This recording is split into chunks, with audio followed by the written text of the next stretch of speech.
Hello, Redlow friends. I am so excited to be here today, and I hope you are too. If you're new here, welcome. My name is Terry Mullen, and I am the host of the Hello Redlow podcast.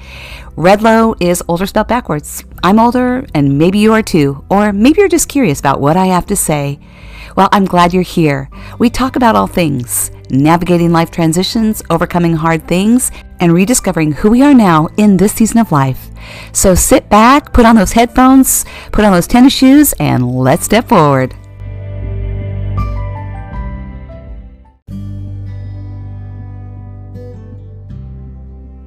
Maya Angelou once said, "You can't really know where you're going until you know where you've been." I just love that quote. Well, hello, Redlow friends. Welcome back to another episode of the Hello Redlow podcast. I'm your host, Terry Mullen, and I am so happy you're here today. Wow, it's just so hard to believe that we're already almost through the first month of 2024. And maybe you're like me. The older I get, I feel like the faster time passes by. And I sit here today behind this microphone wanting to share what I promised on the last episode and talk about what went well in 2023 and what I'm looking forward to changing in 2024. And I really got thinking a lot about my journey and where I've been and how far I've come. And in the words of strategic coach and author Dan Sullivan, he talks about standing in the gap. And I share this in my book. I've probably shared this a time or two in other episodes. But I was really reflecting this morning and thinking about resilience and what it takes to step forward. And I hope this resonates with you. I'm going to read a little bit of an excerpt from my book, Step Forward. It's been 9 years since my journey of personal growth and development first began. Kind of that insight to who I am and what I wanted next. And when I look back and think about what Scott and I went through in our crisis, I realized I had to put on those radically resilient rain boots to brave the stormy weather. The water was rough and murky, and I remember closing my eyes and literally jumping in with both feet. I allowed myself to get muddy and wet and walk through the muck of the mess. At that point, I was able to let go of all the perfectionism, pleasing others, and looking for approval. This was about us. I had to allow those rain boots to protect me from all the external distractions. I had to raise the umbrella and let things wash over me, including other people's opinions. I no longer cared. I didn't have time to fret over unimportant things and gossip. I had to focus on myself, our family, and us. I did not have time for much else. And if I could find something to laugh at along the way, well, that was even better. Looking back, at that time, that was a bonus. Where do we go from here, I thought. Although you cannot go back, I believe there is power in looking back on specific moments in your life by allowing them to be a rudder to guide you forward and to create a new ending. I believe it is crucial to reflect on where you've been and what you've done and learn from that experience. That said, it's critical that you do not stay stuck in the past or in your past failures. Only then can you decide how you're going to step forward, avoid making those same mistakes, and appreciate how far you've come. Measure and evaluate what did and didn't go well and learn from them both. When you go through difficult times, you tend to concentrate on your failures, mistakes, and faults. You become your own worst critic, which can be quite damaging to your mental and emotional health and your personal growth. It's easy to gloss over and miss the numerous positive things that you have accomplished and done well. You may disregard them. I know I certainly did. But Dan Sullivan, the author of Strategic Coach, calls this the gap, which is taking a moment to pause and look back at where you started and see where you are now. It's important to see how far you've come, what you've accomplished, and how you got here, rather than just looking ahead to the next step.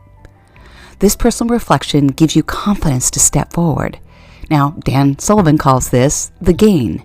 Here you will see your strengths, your courage, your tenacity, and your resilience. And this helps you shift your perspective and focus on the positive. I hope that helps you and something to think about. Because for me, I think about where I started, what took place, what lessons I've learned along the way, and where I am today. I pause and I tell myself how proud I am of all that I've accomplished, because I never used to do that. I very quickly overlooked it. And I never gave myself credit for the hard things I overcame, my resilience to get back up and to try again, especially when things went wrong. I have incredible tenacity to keep moving forward and not quit. And when things don't work out, I find the courage to rise up and try again. And I pivot and figure out what's next. And through this journey of writing my book, starting my podcast, coaching and helping other women, part of the process has really been finding my voice and helping others do the same with confidence. My own coach had to remind me to pause and to look back to and give myself credit for how far I've come. And I want to encourage you too. I want you to see the fierce woman that you are with a fierce soul, brave heart, and strong mind. Celebrate how far you have come. For me, now in 2024, I've learned that in order to really know where I'm headed next, I must first pause and look back and celebrate where I've been, where we've been, recognizing both the triumphs and the lessons that I've learned from the past year. It's a crucial step in crafting my own strategic approach for moving forward, whether it's a new day, a new week, a new month, or a new year, and a new chapter in my life or in my business. So if we pause, what are you celebrating? I'd love for you to pause, even right here. Take out a piece of paper or a journal and look back and write. Just let your own inner spirit just write the words that come to your mind. What went well last year? What did you overcome? What ideas did you come up with? What relationships did you kindle? What health crisis did you navigate? Just take a moment and think about it, and then give yourself credit for all that you've done. For me, what am I celebrating? A lot of growth and celebration in our family. Our youngest son graduated college, and he has embraced a whole new chapter in his life and moved to New York City. He secured a really fabulous job, and he's independent and smart, and I'm just so proud of him because he's now in New York City near his other siblings. And I'm grateful for how independent he is, as well as our other adult children. And I marvel at how they've taken responsibility for their own lives, personally and professionally. In addition, we welcomed a wonderful young man into our family through the joyous wedding of one of our daughters. Wow, it was such a wonderful celebration, and you could just feel the love between the two of them. In the ceremony, there wasn't a dry eye on that beautiful garden ground. And I just celebrate them. They have a wonderful relationship, and I was just recently with them, and I was telling him how much I just adore him, and I love how he loves my daughter so sincerely and genuinely, and I'm just so grateful that he's a part of our family. And at one point, I love it, he turns to me and he says, "I'm so grateful too to be a part of this highly functioning dysfunctional family." And he gave me one of the biggest bear hugs, which he always does. But like all of us, the truth is, if we're honest, we all have some form of dysfunction that we're navigating in our family in one way or another, right? But we have to face it and step through it and step beyond it. And as I reflect on this past year, one of my favorite memories was gathering with our family in New York City for Thanksgiving. Just the laughter, all the wonderful food, seeing the parade, celebrating my birthday, and toasting to the promise of what lies ahead. Especially after going through some really challenging years, I now see a glimmer of hope and light at the end of the tunnel, and I feel full of hope and possibility.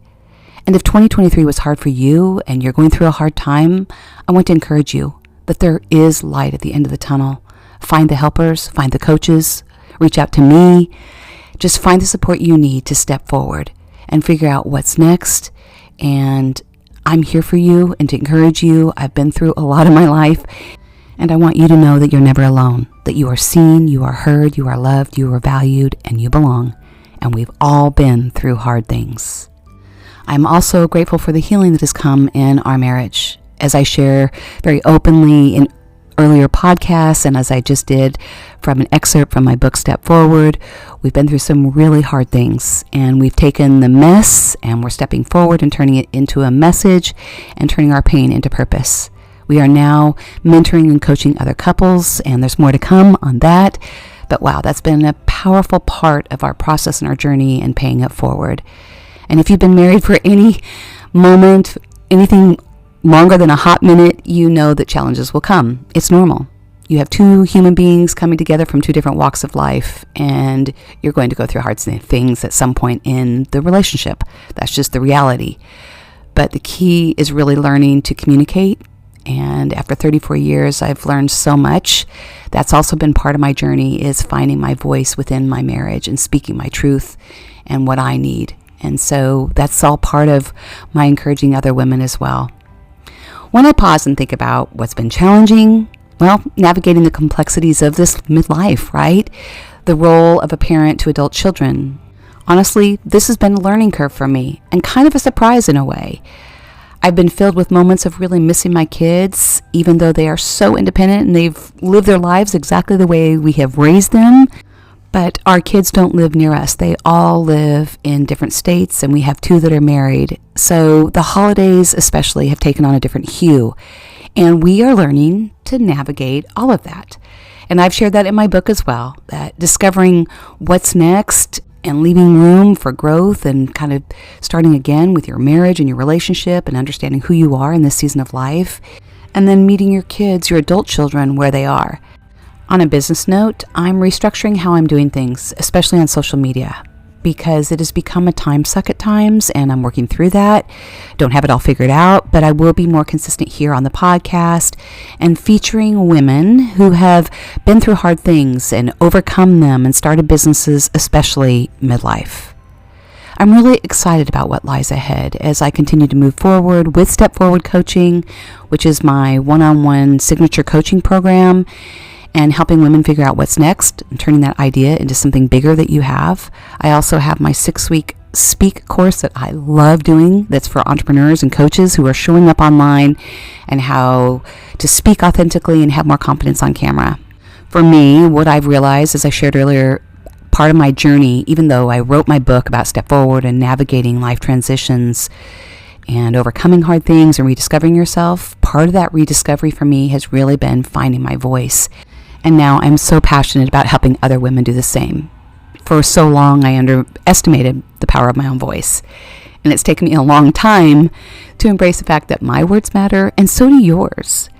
So whether you want to write a book, or you want to be a coach, or you're trying to figure out how to show up on social media and speak, I'm your girl. I want to help you step forward and do that, because we all have an experience. We all have something that we can share.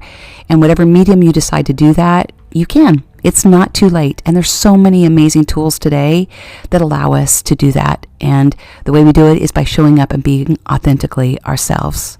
And there's power in empowering others. And that's why I have my Facebook group, Hello Redlow Women, and my coaching group, and showing up here behind the podcast just to feature and honor other women that have been through really hard things, because we can all learn from one another. It helps us know that we're not alone, that other people have been through something similar and overcome things and can step forward.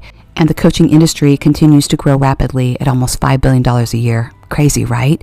And out of that, almost 70% are women that are entering the industry.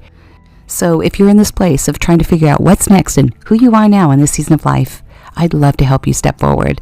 Love to help you turn that idea into something bigger, whether you want to be a coach or a course creator, or you just need some help showing up on camera or sitting behind a microphone and talking on a podcast. I'd love to help you. But I want to encourage you to look back at where you were and look at how far you've come and figure out what's next. I believe in you. Know that you are seen, you are heard, you are loved, and you belong, my friend. Have an amazing day. Until we meet again, may God bless you, and may you continue to step forward.